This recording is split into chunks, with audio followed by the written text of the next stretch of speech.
I remember this just vaguely, since I was little at the time, maybe 7.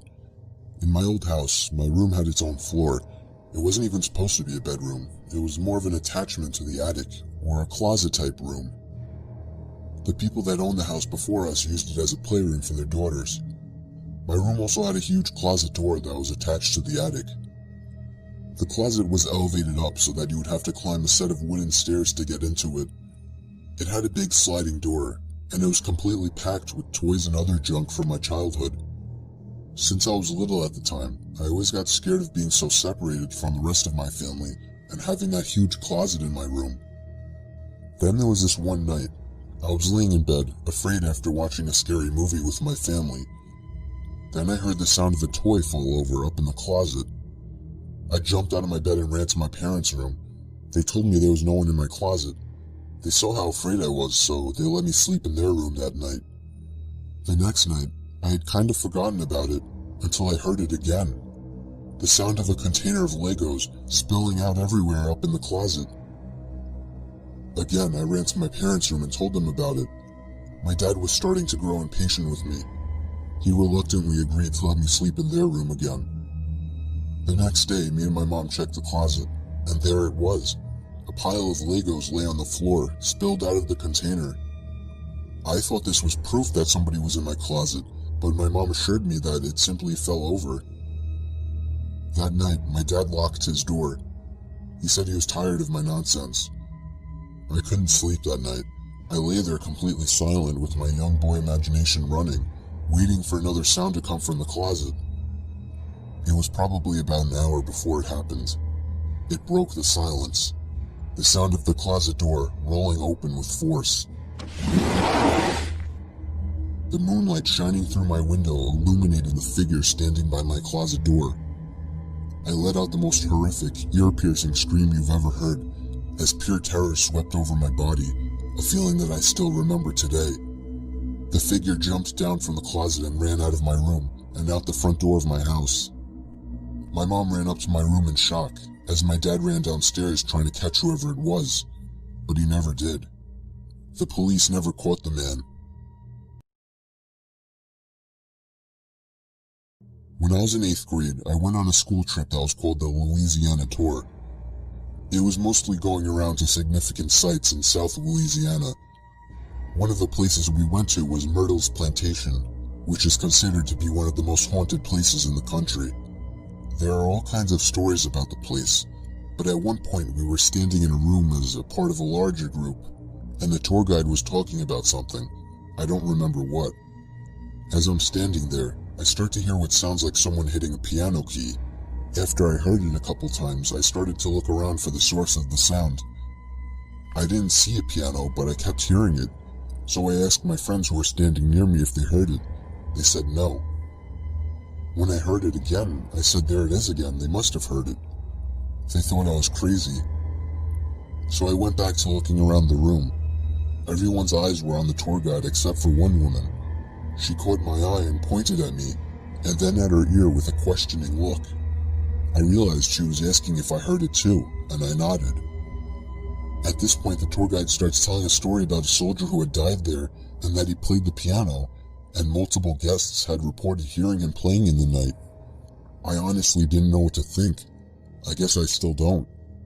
I talked to the woman as we were all leaving the room, and she said she heard the exact same thing as me, but her husband and son had not heard it. It was near Halloween time when my friends and I were telling ghost stories. My friend said she was going to tell a story about her parents' first date. She said she didn't like telling stories since it was actually true, but we prodded her on. To cut to the chase, the parents had a nice, if awkward, first date, and around the time that they would have said goodnight, the male in the situation, who's my friend's dad, suggested that they go for a midnight hike up Provo Canyon.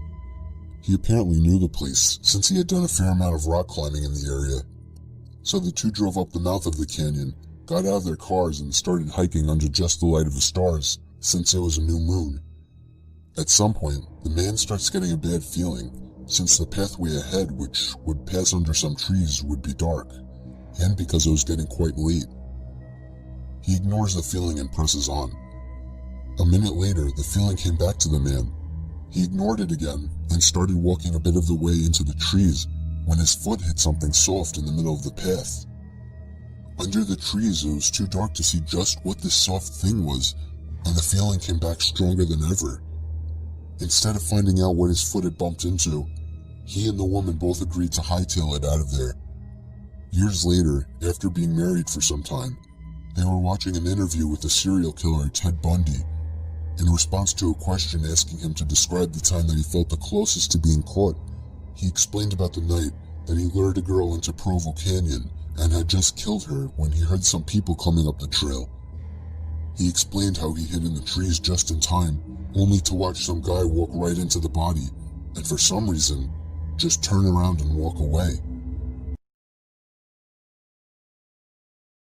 My school's library is open until 2 in the morning for the idiots like me that don't do their essays until the last minute. It's a pretty small building and most of the books are in the basement area called the stacks. Just to give you a quick layout, there's the big main stairs that go down to the stacks, a vending machine room, and the long hallway with the 4 entrances into the stacks.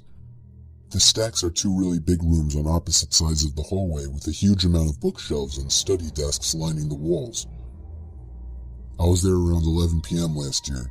It was a pretty research-intensive essay, so I was down in the stacks working in one of the study desks, so I didn't have to keep going upstairs and downstairs again. I had been there for maybe 2 hours, and everyone except for a boy working a few desks down from me had already left. I was pretty zoned out by this point. It was an 8 a.m. class, so I didn't have much time until it was due, and I was sort of panicking. So it really pissed me off when I heard someone flipping through book pages really fast to make them do that loud whipping noise at the other end of the room. I sort of ignored it for a while, thinking they'd go away eventually, but they just kept doing it. After about 5 minutes, I got sick of it and started to walk over to tell them to knock it off. I get about 3 steps across the room and it just stops. I sat back down and it was quiet again, only for like 10 minutes before the flipping pages noise started again. Only loads louder, like they'd grabbed a huge book that time. The boy started to get pissed off too, and he stood up and started walking around through the bookshelves trying to find them. It kept going, so I got up too and started looking around with him. It got really loud and it was pretty obvious where it was coming from by that point, so he started walking towards it. He was on one side of the shelves and I was on the other. We walked all the way down the shelves. No one there. We hadn't seen anyone come in the stacks, and we were on the side of the room with the entrances. No way could anyone have come in without us seeing them. The noise stopped again, and we both sort of just slowly walked back to our seats. I assumed it was just a fan or something in the other room, and I really needed to get my essay done. We sat down, and immediately the noises started again. It sounded like it was coming from right next to the guy's chair. He shoved his stuff in his bag, looked at me, said, "Fuck this," and took off. I was out of there maybe 5 seconds behind him. I still won't go back in the stacks at night, even when there's other people down there. This happened when I still had my fishing boat. It was a horrifying experience that will never leave us. Me and my wife departed from the East Coast for our 2-day fishing trip in the North Atlantic. The first day and night were normal. We got a decent catch. At night we played cards while listening to music. It was enjoyable up until the next night. After a slow day at sea, we were playing cards again inside. This night without the music. It was at that moment that we heard the sound of a boat motor. We rushed outside to see a man piloting a crappy old motorboat with absolutely no lights on. He had stopped directly in front of our bow. The man was middle-aged. He had a beard and a baseball cap on. I went up closer and asked him if he needed help. He asked us if we had any spare gasoline. I apologized and told him we didn't. I asked the man if he was low on fuel and if he needed a ride back to the shore, but he declined. He claimed he had plenty of gas, which brought an awkward silence as me and my wife wondered why he asked us for gas then. The silence started to creep me and my wife out, mostly because of the way he just blankly stared at me. The only reason I could see was because of the deck light in the front of our boat. Other than that, we were surrounded by darkness. The man finally broke the silence and asked us if we had a good catch that day. I told him we didn't, still trying to be polite. even though the situation was odd and creepy. I asked the man how he was getting around in the darkness, but all he gave me was a chuckle, as if I had made a joke. I figured he misheard me. He turned his little motorboat around, and the last thing he said to us was, "Nice meeting you folks."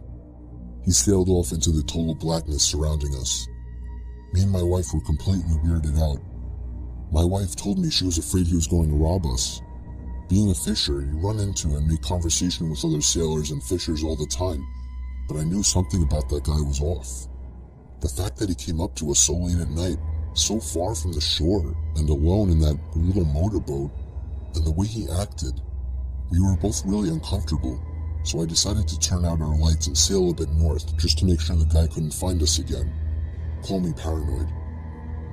Later that night, probably around 2 in the morning, I woke up to the disturbing and ear-piercing scream of my wife.